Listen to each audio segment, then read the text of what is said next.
are back out in the Land Rover in the beautiful country lanes of Mallorca. At the weekend there were some protests here in Mallorca and all over Spain. And people are complaining about mass tourism, affordable housing, Airbnb, cruise ships, too many people in Spain, right? I'm sympathetic to the people that are campaigning because, you know, living in Mallorca, it feels like there's a hell of a lot of people here. You know? Well, there's always been a lot of people here. Like a lot of people have always came here en masse on holiday. And, you know, Spain in general has spent the last 60 years building the majority of its economy around tourism, right? You can't deny that. Like, you think of Spain, that's what you think of, somewhere to go on holiday. Or you think of, you know, food products, wine, alcohol. You know, they're not an industrial nation, they're not a tech leader, they're not, you know, a builder of great machines or anything. You know, what do they make in Spain? They make great memories of holidays and, you know, food and agriculture products. And construction, you know. Construction is tied to tourism.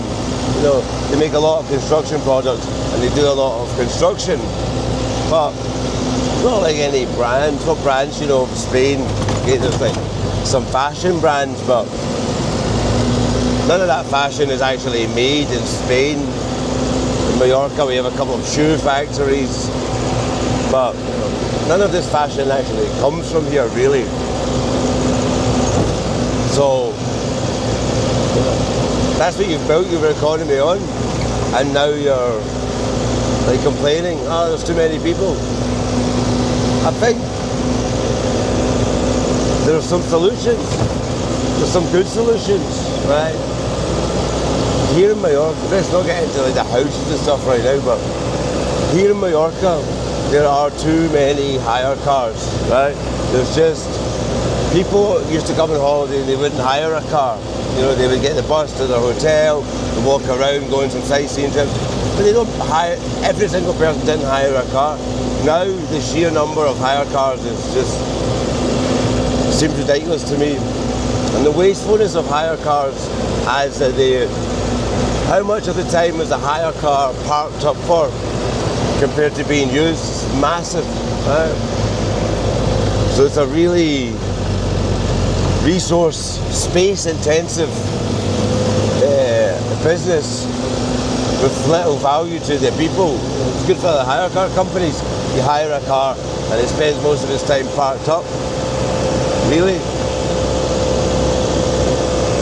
But what an easy solution it would be for the problem of all the hire cars when robotaxis come in, like with a fleet of robotaxis, with 5,000 robotaxis on the road here, replacing 40,000 hire cars, do the same job easily, easy peasy. And then, you know, the utilisation of those robotaxis would be massive, so the fares could be really low. It seems like it's the perfect system, because obviously the weak link in the robotaxi system, on any taxi system here in Spain, is the drivers. Like, trying to get a taxi in Mallorca is ridiculous.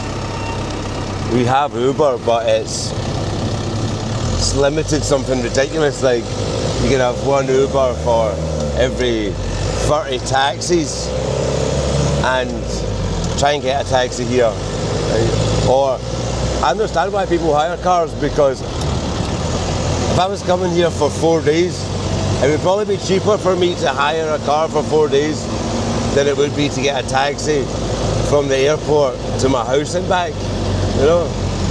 And that's ridiculous, but taxis are expensive. So, like, how perfect would it be to just have robo-taxis? Or how perfect would it be, not even perfect, but how good would it be if you had like a service like Turo, where people can rent out their own cars? So instead of there having to be a whole extra fleet of hire cars, people can just rent out their own cars by the day, by the week, to people. There was an article in the paper a few weeks ago about people renting out their boats peer-to-peer. Spain hates peer-to-peer business like Airbnb, Uber. So people were renting out their boats, and that was like the kibosh was put on it. Like obviously, oh, you can't rent out your boat, you need a license, you need this. All these new rules why you can't rent out your boat privately to somebody else.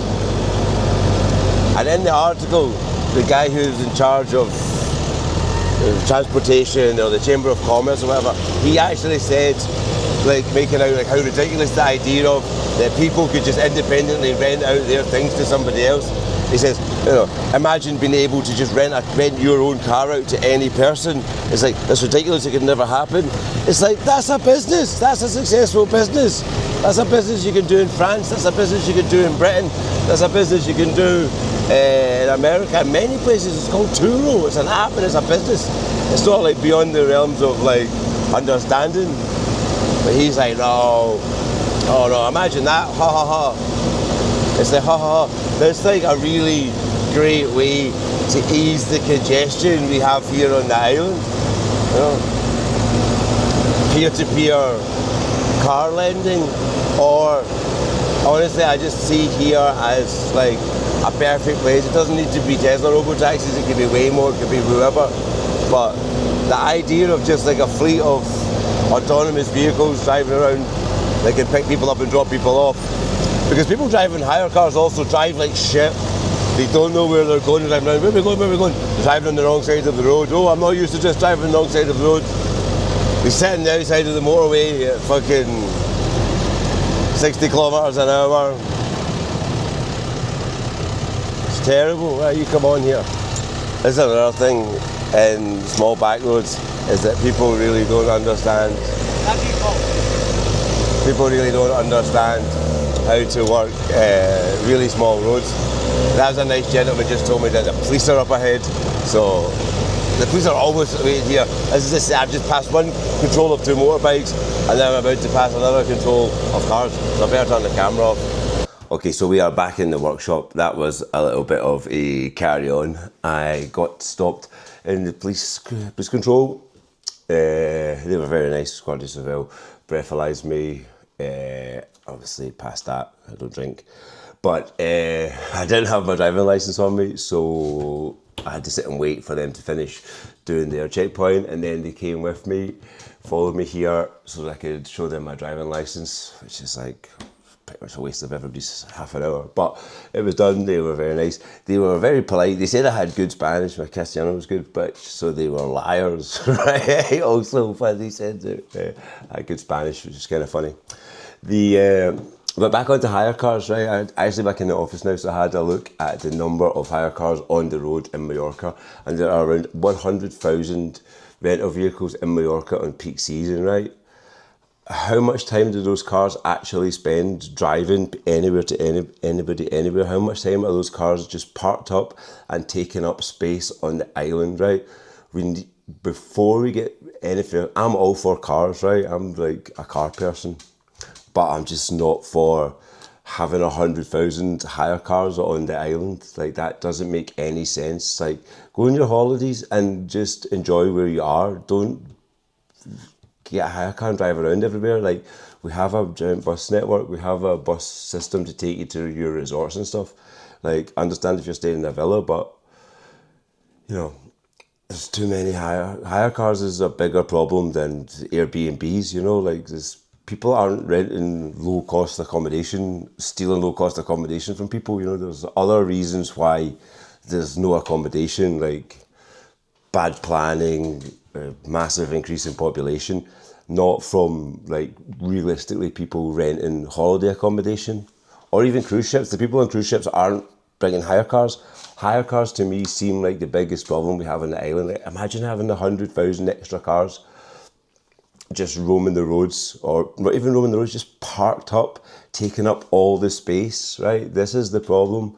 Realistically, like 100,000 cars is a lot of square meters if you put them all together. Like, I'm not going to do any calculations, but like that's a fuck ton of square meters of space taken up, just like wherever they're parked, you know, whether it be at the airport or just like in the streets and everywhere. We need to get rid of the hire cars. And, you know, why shouldn't we be allowed to have like a Turo system here where, you know, the people that live here own their own car? A lot of people aren't using their car all the time, especially not in the summer. They're busy at work and stuff. And you could have a car for in the winter when you're not so busy. And you can, you know, put your car to good use in the summer when you don't really want to be driving around anywhere anyway. And you could rent your car out and earn money to pay for your car. But like that idea is totally alien to people here. And then that's going to roll into like just the way Uber works. The fact that like it's a business that runs Uber. It's not like I can't have a car and pick people up in an Uber. Like that system to me seems like it would be a much better way to actually use Uber as it was originally intended here, and just let people, and you're just letting people earn. Like you're importing masses and masses of low income people to here. So why not let them earn? Let them, anybody drive a car, anybody drive an Uber around and pick people up. And if you had like a really good Uber network here, people would be like, I'm not hiring a car, I'll just get an Uber. And then I'm just using transport when I need it. I don't have transport parked up, just blocking up all of the parking spaces and blocking up everywhere with 100,000 hire cars on the road that like sit and park 90% of the time. This is what people need to be kicking off about. Even in the papers the other day, they're talking about they're going to put a ban on like if you're a foreigner having more than one car here. Like, what if you're living here, or if you have a house here, you're not allowed to have more than one car. That is like not the problem. The problem is the hire cars. Like, work on like public transport, work on taxis, work on Uber. Like, we're on the cusp of a revolution of like autonomous driving. And you can see like the taxi lobby here and the taxi drivers are never going to allow like every single person that owns a Tesla with like full self-driving. And if Tesla do make an app where you can rent your car out and let it just run around and pick people up and earn money, like that's going to pay for your car. But like the taxi drivers they're never going to allow that, right? But realistically, if I was a taxi driver, I'd be like, right, I know the best areas, I know where to have the cars parked up. I would buy 10 Teslas and I'd be ready. And then I'd have 10 times the earnings than just one car driving around. And I'd have those cars, because you already know this is what's going to be busy, this is going to be busy. So you can strategically place your cars around this high traffic areas because you've already got the insider knowledge of being a taxi driver, and you know how to like clean the cars, where to bring the cars back to depots, charging. You know, you're more sophisticated. You have a head start in that business over somebody that just buys a car and lets it roam around. So it's like the short term thinking of like, oh, we mustn't let like self-driving cars be here, or we mustn't let like ride sharing be here because it's bad for the taxi drivers. But like, fuck the taxi drivers, honest to God. It's like taxis are so expensive here, and like you can't phone a taxi, you have to use an app. I haven't used a taxi for ages, right? But I just historically know that it is a nightmare getting a taxi. And even I was in another police station the other week, and the policeman was saying to me, oh, it's crazy, you can't even like phone a taxi anymore, you have to get an app. He's like, what about old people and things? It's just like they're trying to, like everything in Spain, they try and like technologize it or add a bit of technology to it and just do it wrong. Like, just let Uber run free and just because that's not really going to add many new cars to the road. People would hire cars to do Uber in, do you know what I mean? People would use the hire cars to do Uber in, and then at least they're moving and they're going around and they're like transporting people, and they're not just parked and taking up space. Like, yeah, I feel for the people out protesting because rents are expensive. Rents are expensive, right? But, you know, and if foreigners buying houses, I don't really think is what is blocking up the market for like low cost houses, really, is it? You know, definitely not buying the kind of houses that people working in the service industry are going to be buying. You know, yes, it lifts the price of everything else, but like, you're attacking the wrong people. If you want the place to be a bit quieter and seem a bit less full, sack off the hire cars, honestly. Like, to me, that's the bee in my bonnet, is too many hire cars. What do you think?